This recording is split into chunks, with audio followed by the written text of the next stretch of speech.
Bismillahirrahmanirrahim. Assalamualaikum warahmatullahi wabarakatuh. Alhamdulillah wassalatu wassalamu ala Rasulillah wa ala alihi wa ashabihi ajma'in. Para hadirin, para peserta pelatihan bekam yang semoga Allah rahmati kita semuanya. Ya, bersama saya Dr. Sandro Willis. Pada kesempatan kali ini kita akan membahas tentang titik sunnah bekam. Ya, titik sunnah bekam. Dan ini kita kutip dari standar operasional prosedur dari Perkumpulan Bekam Indonesia. Bapak Ibu yang dirahmati oleh Allah Subhanahu wa taala, apa itu titik bekam nabawi? Ya, maka titik bekam nabawi adalah titik bekam yang didasarkan kepada hadis Rasulullah Shallallahu alaihi wasallam. Artinya baik itu dari amaliyahnya Nabi maupun qauliyah atau ucapan Nabi maupun takririyah. Maka segala sesuatu yang disebut nabawi atau disandarkan kepada Nabi maka harus bersumber dari Nabi Shallallahu alaihi wasallam. Baik itu ditunjukkan atau disampaikan langsung oleh beliau maupun diceritakan oleh sahabat Nabi Shallallahu alaihi wasallam tentang apa yang beliau alami. Nah, ada beberapa titik bekam nabawi. Yang pertama yang disebut dengan titik ummu mughith atau disebut juga mughithah atau titik nafi'ah. Sebuah hadis yang mulia dari Ibnu Umar radhiyallahu anhuma, beliau mengatakan, "Kana Rasulullah sallallahu alaihi wasallam yahtajimu fi ra'sihi wa yusammiha umma mughithin." Dahulu Nabi sallallahu alaihi wasallam pernah berbekam di kepala beliau dan beliau menamakan tempat bekam tersebut dengan Ummu Mughith. Hadis ini ditakhrij oleh Al-Khatib di dalam kitab Tarikh Baghdad atau yang dikenal dengan Al-Khatib Al-Baghdadi dan ditahqiq oleh Syekh Al-Albani rahimahullahu taala sebagai hadis yang hasan di dalam kitab Sahihul Jami'. Para hadirin rahimani wa rahimakumullah, di mana sebenarnya letak titik Ummu Mughith? Jadi posisinya adalah di bagian tengah atas dari kepala, yakni pertemuan dua garis tengah kepala dari depan ke belakang dan garis lurus antara kedua telinga, yaitu pada sutura sagittalis atau titik tengah yang ada di kepala, di depan fontanella posterior, ya, dan mengenai foramen parietale. Nah, dan ada juga yang mengatakan bahwasanya titik Ummu Mughith itu memanjang dari bagian depan pangkal tumbuhnya rambut sampai bagian tengah ataupun agak ke belakang sedikit. Ya, dan ini senada dengan apa yang diistilahkan dengan Ummu Mughith sebagai muqaddamur ra'si.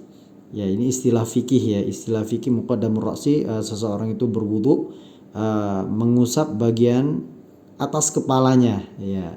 Dia mengusap bagian muqaddamur ra'si, ya. Mulai dia usap dari depan ke belakang, itulah dia muqaddamur ra'si. Jadi yang pertama kali tersentuh dengan terbasahi dengan air ketika dia membasuh kepala itu bagian atasnya. Ini juga yang disebut dengan titik Ummu Mughith. Apa manfaat kita berbekam di titik Ummu Mughith? Manfaatnya yang pertama meningkatkan konsentrasi, menguatkan ingatan dan hafalan, dan bagus untuk kecerdasan. Oleh karena itu bagi yang anak-anak mungkin ya mengalami gangguan intelijensi, maka bagus untuk dilakukan pembekaman. Kemudian anak-anak yang berkebutuhan khusus juga bagus untuk dibekam di bagian sini.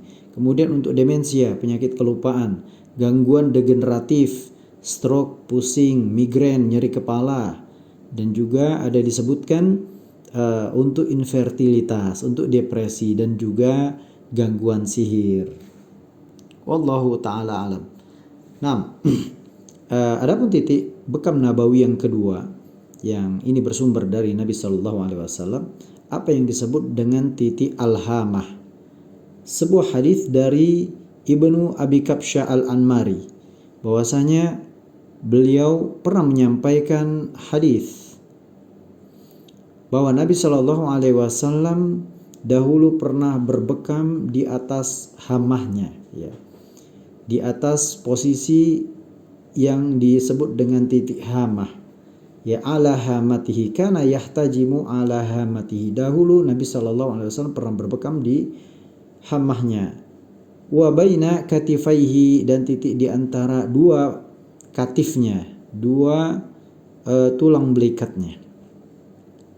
Wa yaqulu, kemudian Nabi mengatakan, man ahraqa minhu hadhihi dima, siapa yang mengeluarkan darah ini, fala yadhurruhu alla yatadawa bi syai'in li syai'in, maka tidak akan memudorotinya tatkala dia tidak mengobati suatu penyakit, ya, dengan sesuatu yang lain, ya. Artinya cukup dengan bekam, maka penyakit yang lain tersebut tidak akan memudorotkannya. Hadis ini dikeluarkan oleh Imam Abu Dawud dan Imam Ibnu Majah. Di mana sebenarnya titik al-hamah, ada beberapa pengertian tentang makna hamah. Secara umum, ketika disebut hamah maka artinya adalah kepala, dan ini mencakup kepala bagian manapun.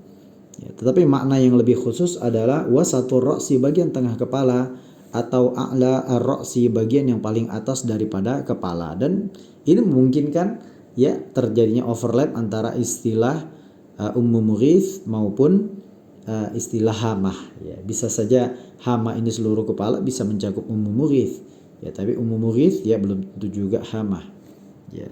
Bisa hamah, bisa juga bukan hamah.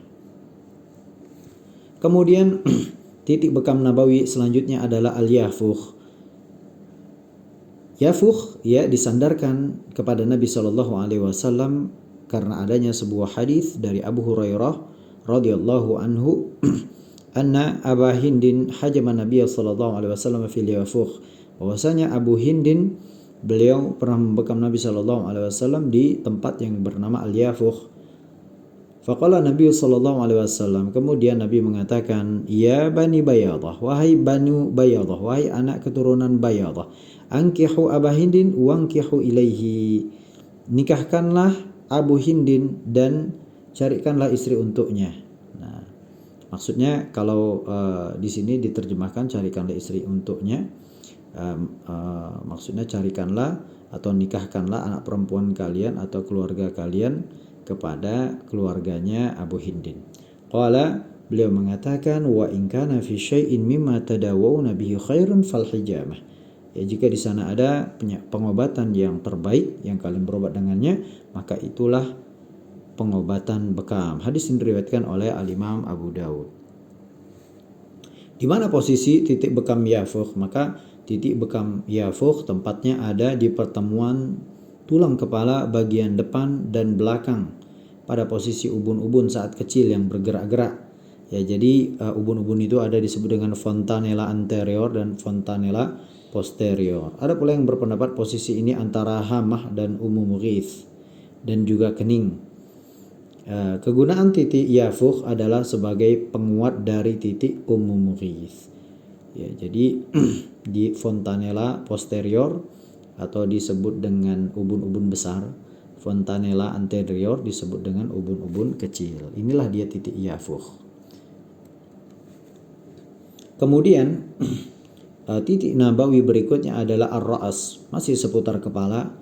Di ar-ra'as, ya, titik bekam ar-ra'as atau kepala disandarkan kepada Nabi Sallallahu Alaihi Wasallam karena sebuah hadis an ibni Abbasin anna Rasulullah Sallallahu Alaihi Wasallam ihtajama wa huwa muhrimun fi ra'sihi min da'in kana bihi. Dari Ibnu Abbas radhiyallahu anhuma, bahwasanya Rasulullah Sallallahu Alaihi Wasallam beliau pernah berbekam dalam kondisi beliau sedang berihram, dan bekamnya itu beliau lakukan di kepala beliau karena sebuah penyakit yang beliau derita.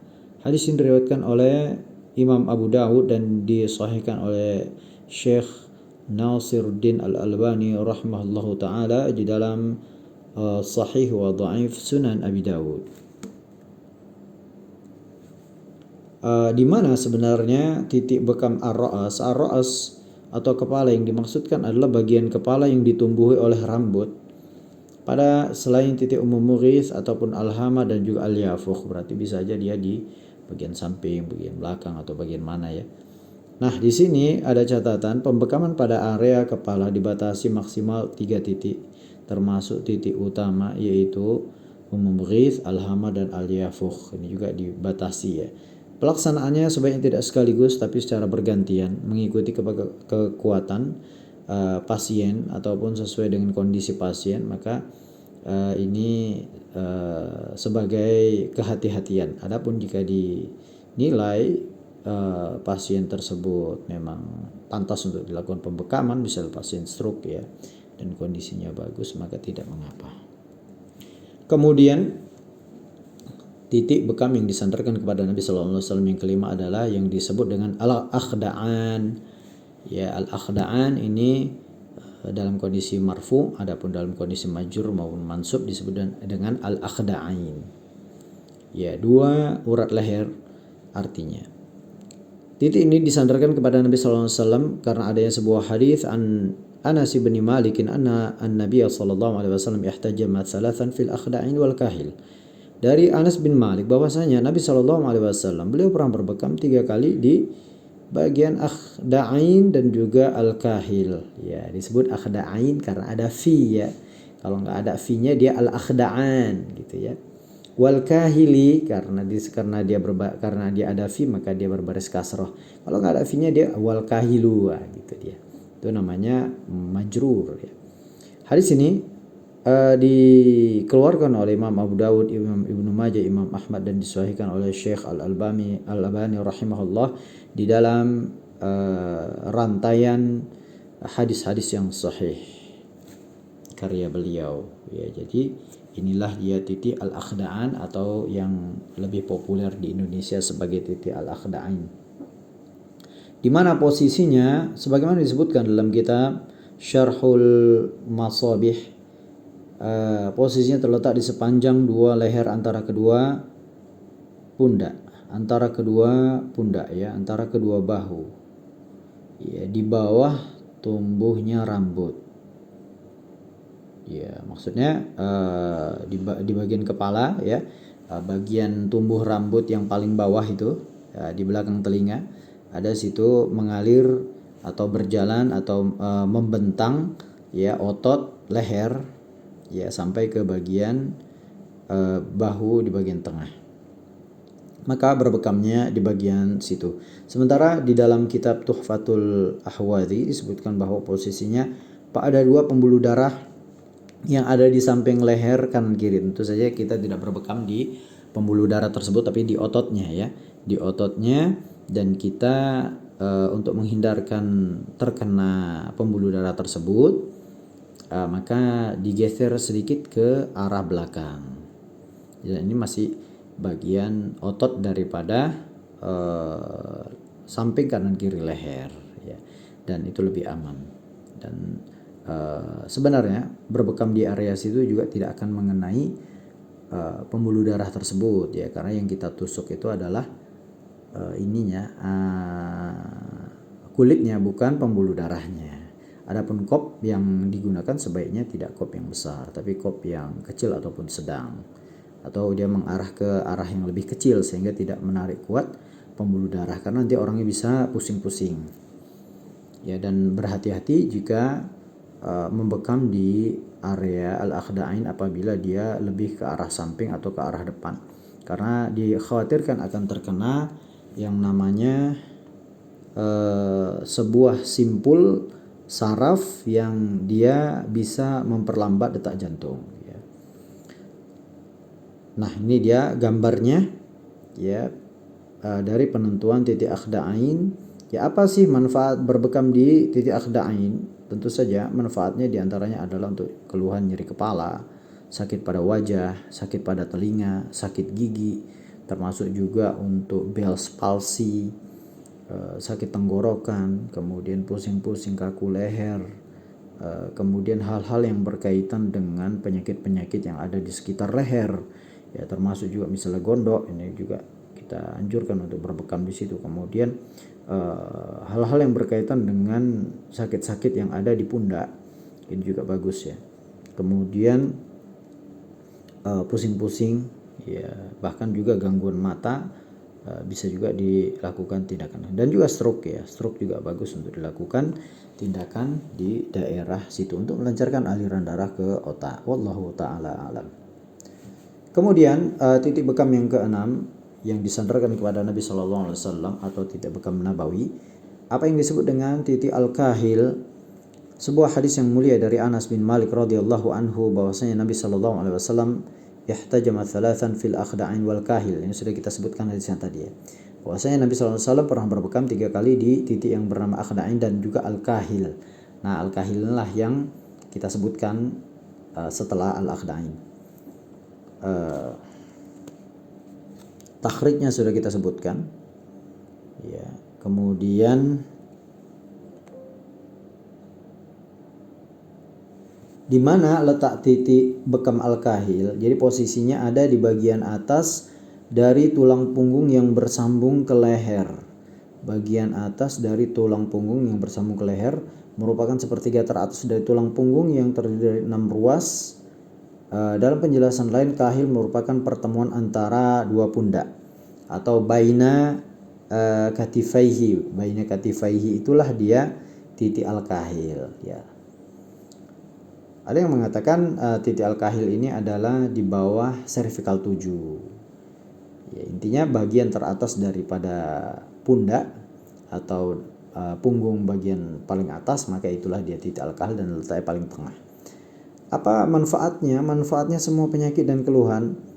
Ya, jika kita membekam maka pilih ya, terutama titik al-kahil jangan kita tinggalkan.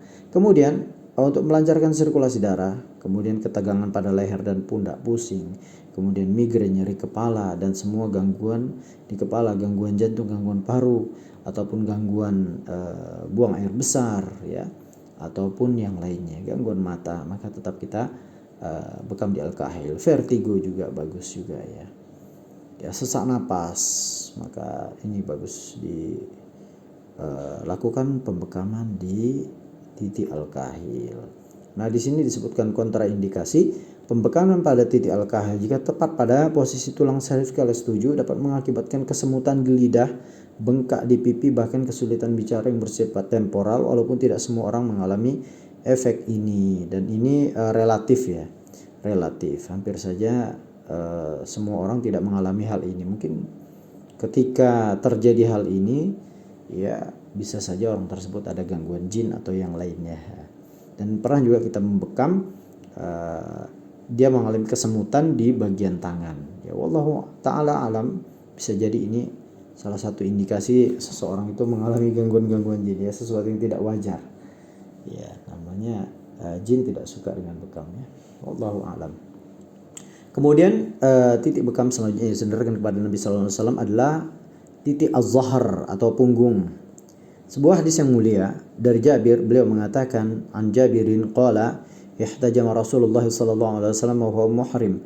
Dahulu Nabi sallallahu alaihi wasallam pernah berbekam dalam kondisi beliau berihram min alamin kana bi zahrihi aw bi warikihi, karena ada rasa nyeri yang beliau alami di zahrnya. Nah, ini dia, di punggung beliau atau di warik beliau, di tulang duduk beliau. Warik itu tulang panggul atau tulang duduk ya. Juga tulang melahirkan juga al-warik itu namanya ya, tulang panggul. Jadi tempat menempelnya tulang paha itu disebut dengan warik. Yang bagian atasnya kalau kita pakai celana, tempat menempelnya celana, menggantungnya celana, itulah dia al-warik. Nah, inilah dia titik warik ya. Adapun ya titik yang kita sebutkan ini zahar. Zahar itu punggung keseluruhan ya. Di mana lokasinya? Definisi ya, punggung menurut Kamus Bahasa Indonesia adalah bagian belakang tubuh dari tengkuk sampai batas pantat di sini sebutkannya. Dan menurut Kamus Besar Bahasa Indonesia adalah bagian belakang tubuh manusia dari leher sampai tulang ekor. Ini disebut punggung. Terlalu apa ya? Terlalu jauh ya. Yang kita pahami punggung itu dari mulai leher ya, berbatasan antara dua pundak kanan kiri sampai ke pinggang. Nah, itu punggung. Adapun dari pinggang sampai ke tulang warik itu disebut dengan pinggang atau area lumbal.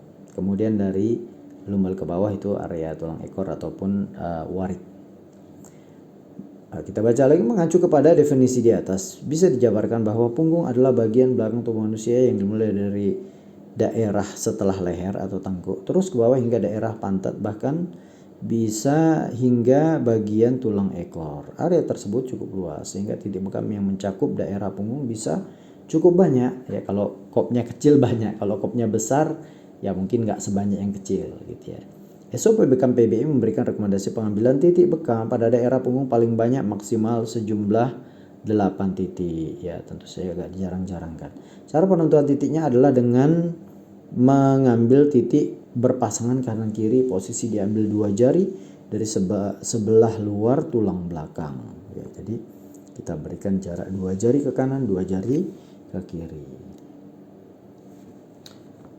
Zahr atau punggung ada yang disebut dengan az-zahrul a'la. Titiknya posisinya pada punggung bagian atas ya, di kanan kiri daripada al-kahil, kemudian dan agak sedikit ke bawah. Kemudian az-zahrul wasat. Az-zahrul wasat itu adalah punggung bagian tengah. Ya bisa jadi ini di bagian bawah daripada belikat ya. Kemudian al-qatanul uluwi atau alawi, al-qatanul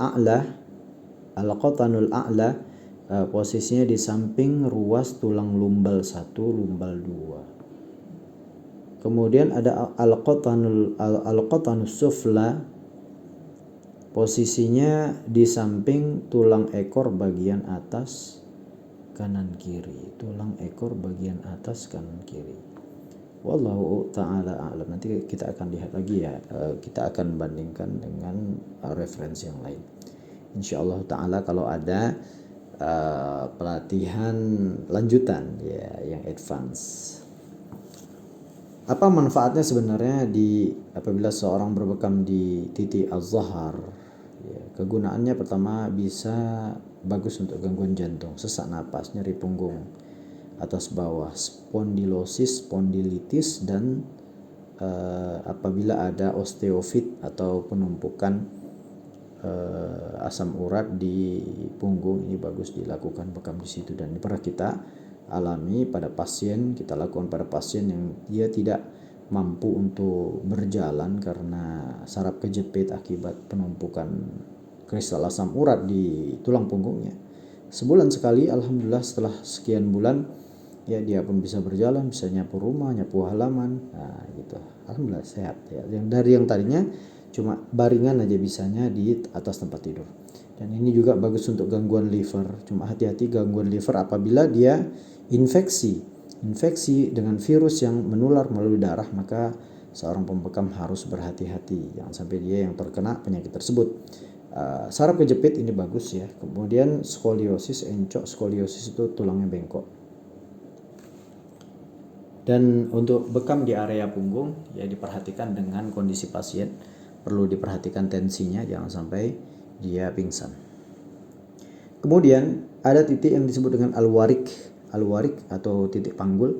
Sebuah hadis dari Jabir bin Abdullah bahwasanya Rasulullah SAW beliau pernah bekam dalam kondisi beliau sedang berihram min was'in kana biwarikihi au zahrihi, karena rasa nyeri yang beliau rasakan di wariknya, di pinggul beliau ataupun di punggung beliau.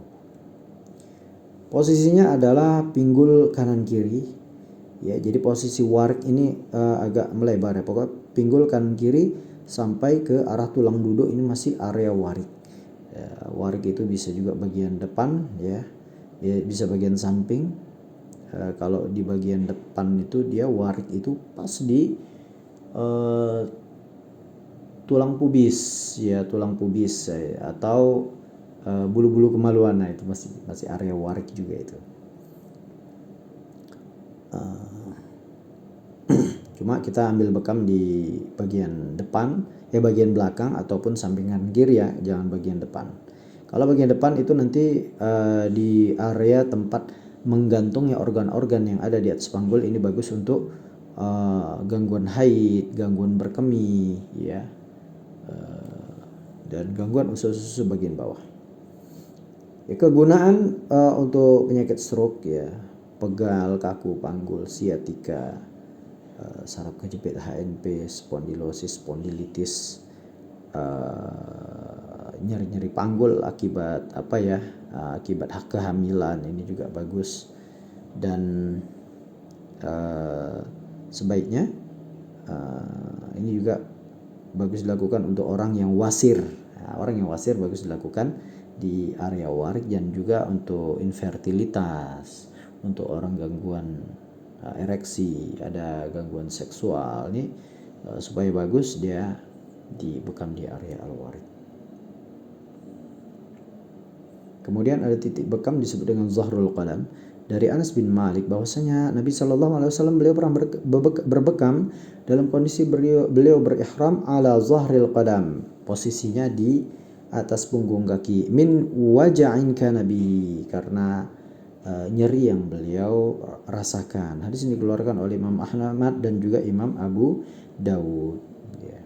Jadi kalau merasa sakit di bagian kaki, di bagian punggung, di bagian warik, maka lakukanlah bekam. Ya. Atau mungkin di tempat yang lain kalau kita analogikan, misalnya kita terjatuh, terpeleset, ternyata tangan kita atau pergelangan kita sakit, kita bekam di situ atau di sekitar situ ya. Ya, ini dia lokasinya secara harfiah, artinya adalah punggung kaki baik kanan maupun kiri ya. Bukan bagian telapak ya, tapi bagian punggungnya. Karena zahar itu artinya punggung atau bagian atasnya ya. Jadi tergantung besar daripada kop. Bisa aja dia 1 kop, bisa 2 kop, tergantung besar daripada kop dan kemudahan membekam di area situ. Cuma hati-hati pada orang yang mengalami diabetes mellitus, yang aliran darah ke situ tidak lancar, maka perlu dilakukan perawatan yang ekstra agar kuman tidak masuk dan terjadinya penyembuhan yang baik. Nah, itulah tadi para hadirin sekalian, para peserta pelatihan bekam. Inilah dia titik-titik yang disebut dengan titik-titik nabawi. Ya, semoga bermanfaat. Mungkin ada 1 atau 2 pertanyaan, maka kami persilahkan. Wassalamualaikum warahmatullahi wabarakatuh.